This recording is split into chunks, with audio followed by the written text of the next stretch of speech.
Seorang putri yang berbakti setuju untuk menikah dengan pangeran tampan. Namun, ternyata pernikahan itu hanyalah jebakan.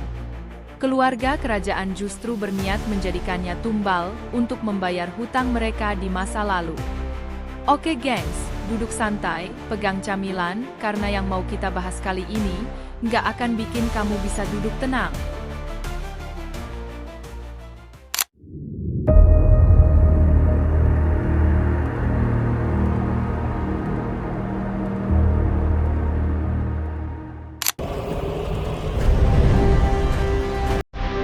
Seorang raja bersama beberapa prajuritnya menuju sebuah gunung untuk membunuh seekor naga yang menjadi ancaman bagi rakyat mereka. Namun, sang naga dengan mudahnya menghabisi mereka dengan semburan api.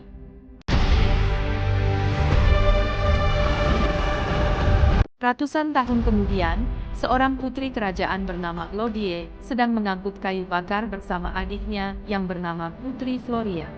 Alasan keduanya melakukan tugas ini karena kondisi kerajaan mereka sedang krisis pangan. Tanah di wilayah kerajaan sangat gersang dan dipenuhi salju yang tak kunjung kering. Elodie dan Floria melihat gerobak kuda yang sepertinya ingin bertamu di kerajaan mereka. Did you see who it was? A stranger, my lady. Keduanya pun kembali dan melihat ayah serta ibu tiri mereka sedang berbicara dengan pendeta berbaju merah. Kedatangan pendeta tersebut ternyata untuk memberikan surat pesan dari Ratu Kerajaan Aurea. Setelah pendeta itu pergi, ayah Lodie bernama Lord Byford membuka surat tersebut dan mendapati bahwa surat itu berisi lamaran Pangeran Aurea kepada Putri Elodie.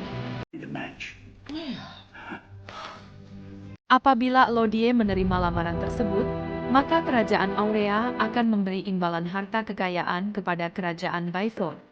Menyadari kondisi ekonomi kerajaan sedang buruk, Byford pun meminta Elodie menerima lamaran tersebut.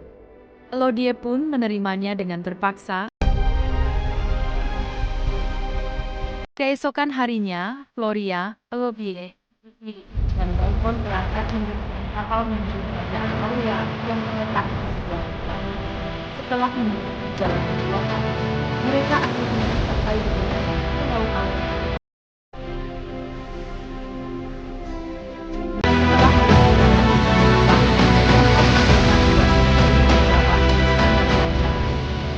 Sampainya di sana, mereka disambut pelayan kerajaan yang membawa mereka ke kamar hotel.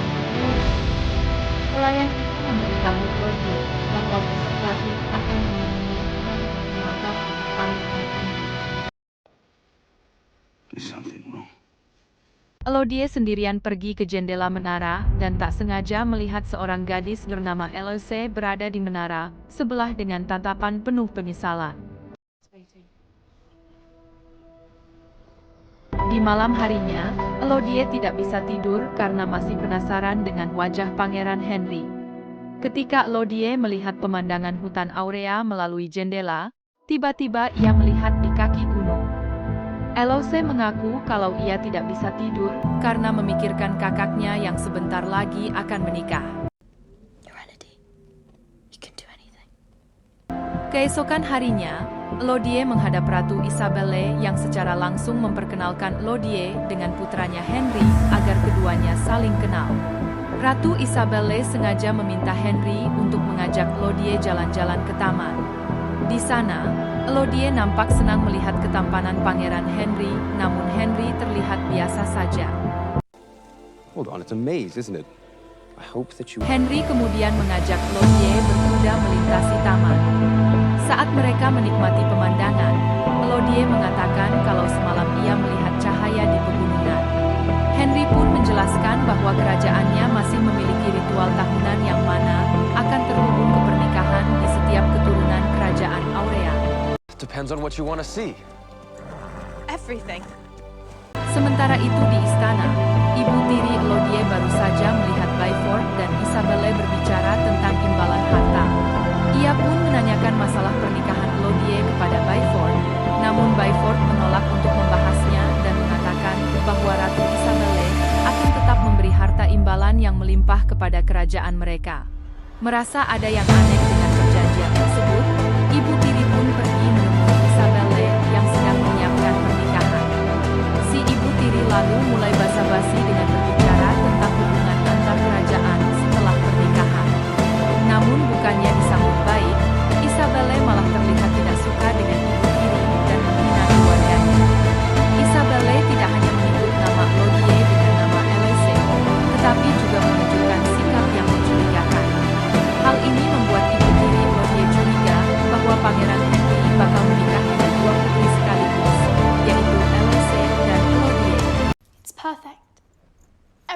are so perfect. Tak terima putrinya bakal disakiti, Ibu tiri menemui Lodie dan memintanya untuk berpikir 2 kali sebelum menikah. Namun, sebelum ibu tiri sempat memberitahu tentang kecurigaannya, Byford datang dan menyuruh istrinya pergi dari tempat tersebut. Hope you know what you're doing. Hari pernikahan pun tiba. Elodie didandani dengan cantik dan kemudian pergi ke taman untuk memulai pernikahannya dengan Henry di hadapan banyak orang. Setelah pernikahan selesai, Henry mengajak Elodie pergi ke tempat ritual. Ancestors. Henry membawa Elodie ke kaki gunung, tempat ritual kerajaan diadakan. Sesampainya di sana, Elodie mulai merasa ada yang tidak beres. Para peserta ritual memakai topeng aneh yang membuat suasana di sana menjadi mencekam. Namun, Elodie berusaha menenangkan dirinya. Ratu Isabelle memulai ritual dengan menerangkan bahwa sebelum raja pertama membangun kerajaan di pulau ini, sang raja menemukan penghuni pulau pertama, yaitu sang naga. Sang naga sangat susah dibunuh, sehingga sang raja membuat perjanjian dengannya.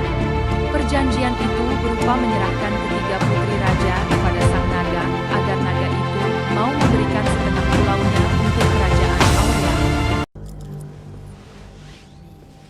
Ritual ini dilakukan untuk memperingati pengorbanan ketiga putri raja. Ratu Isabelle kemudian menggores telapak tangan Henry dan Elodie, di mana darah Elodie dicampur dengan darah Henry. Hal ini menandakan bahwa Elodie kini menjadi bagian dari keturunan kerajaan Aurea.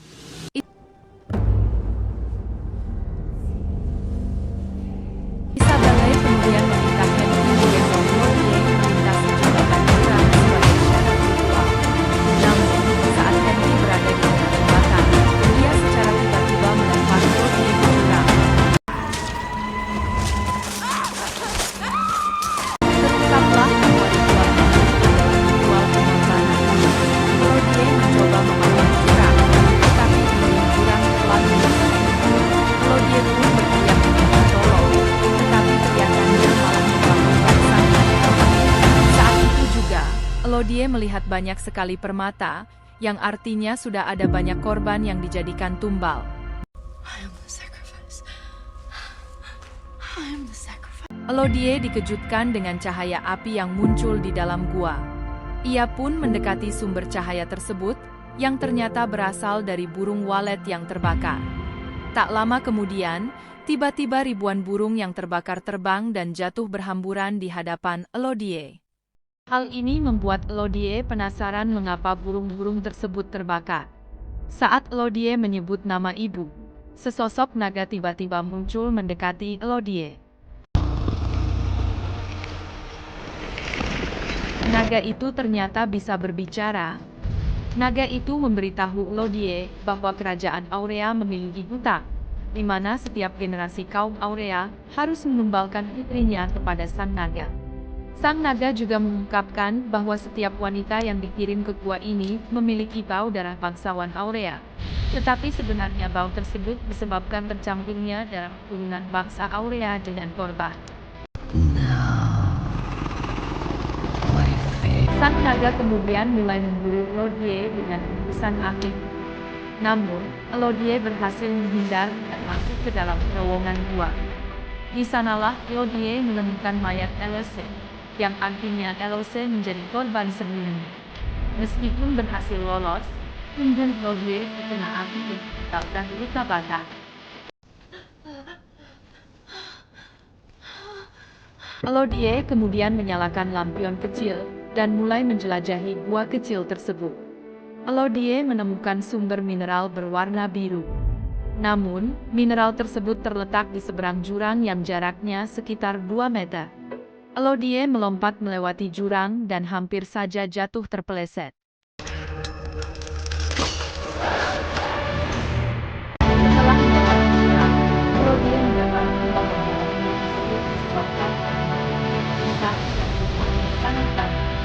karena lampu-lampion yang di bawah sekitar, dia pun menggunakan tindak untuk mengeluarkan.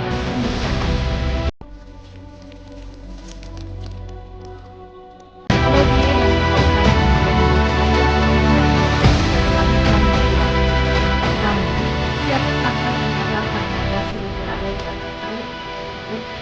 kemudian menyebutkan apinya ke arah Elodie.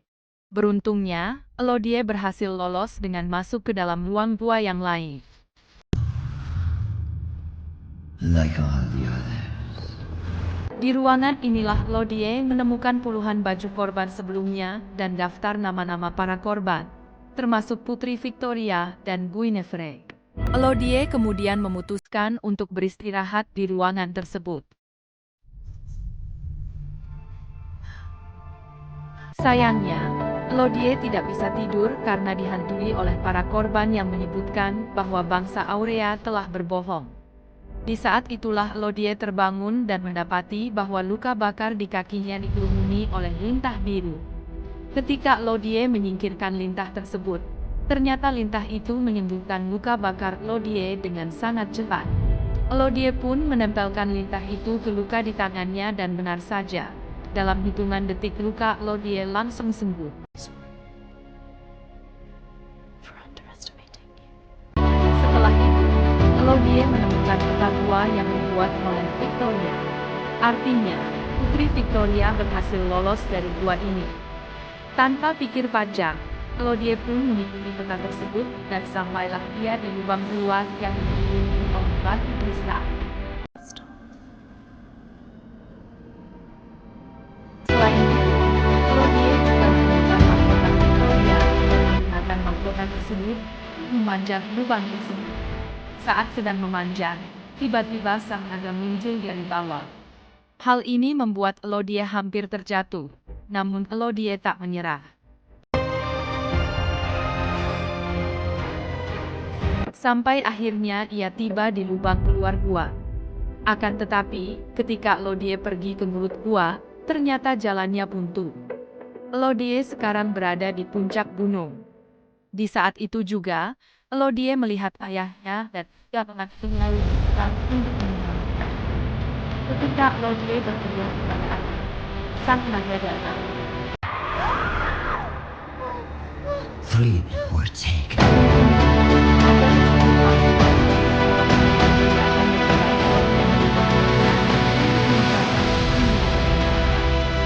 Tak Elodie kembali. Dia tak sengaja menemukan dia bayi. Jadi inilah terungkap alasan mengapa sang naga membuat ini. Ratusan tahun lalu, saat naga naga, ia lebih dulu membunuh 3 bayi naga yang baru saja menetas. Hal itu membuat sang naga marah, sehingga ia meminta sang raja untuk menebus kesalahannya dengan mengirim putri keturunannya untuk dijadikan tumbal. Elodie kemudian melihat ayahnya berteriak-teriak memanggil namanya bersama 3 orang pria, salah satunya sebagai petunjuk jalan.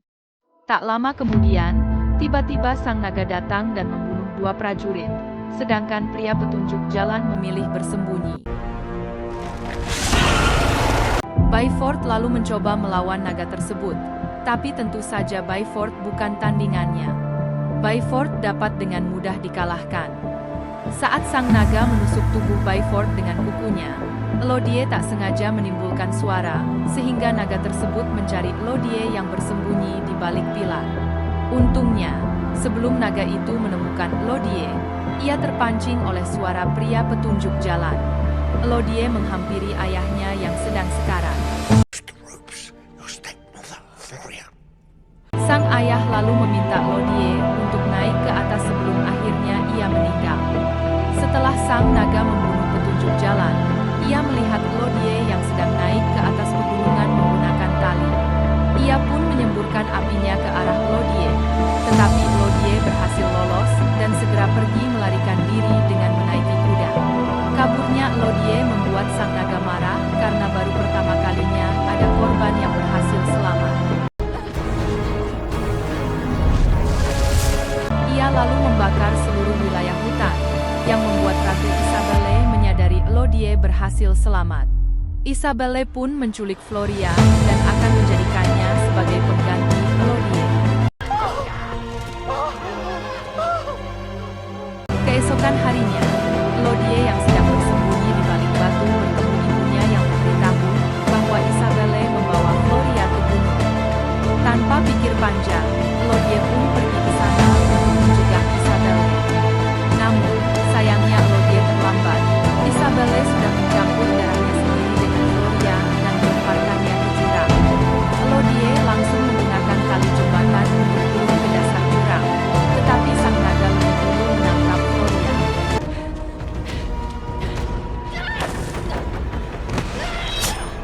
Elodie merancang siasat untuk mengalihkan perhatian naga. Setelah sang naga teralihkan, Elodie langsung menyadarkan Floria dan membantunya untuk bersembunyi. Saat sang naga kembali, Elodie menodongkan pedang ke mata sang naga, namun ia tidak memiliki keberanian untuk menyerang. Sampai akhirnya si naga menyemburkan apinya ke arah Elodie. Untungnya, Elodie masih bisa selamat dengan menyeburkan diri ke kubangan air. Saat Elodie hendak mengambil pedang, sang naga lebih dulu menangkap Elodie. Tetapi Elodie melakukan perlawanan dengan menusukkan belati ke mata sang naga. Tidak hanya itu, Elodie juga mengambil pedang ayahnya yang tergeletak dan berhasil menusuk kaki sang naga. Ketika sang naga berjalan sempoyongan, Elodie melihat dinding berombak yang dapat memantulkan angin. Elodie pun memancing naga ke dinding tersebut dan memintanya untuk membunuhnya dengan api. Saat naga menyemburkan api, Elodie langsung melompat sehingga api tersebut memantul dan mengenai kepala sang naga. Akhirnya, naga pun roboh dan berhasil dikalahkan. Elodie kemudian memberitahu sang naga bahwa selama ini ia dibohongi bangsa Aurea, di mana para wanita yang dikirim ke sini bukanlah putri keturunan bangsa Aurea asli. Sang naga lalu meminta Elodie untuk membunuhnya, tetapi Elodie menolak dan malah menyembuhkan luka sang naga dengan luka biru. Dari sinilah, sang naga akhirnya sadar dan berteman dengan Elodie. Elodie kemudian kembali ke istana Aurea, di mana Isabelle sedang menikahkan diri dengan putri kerajaan lain yang bakal dijadikan tunggal.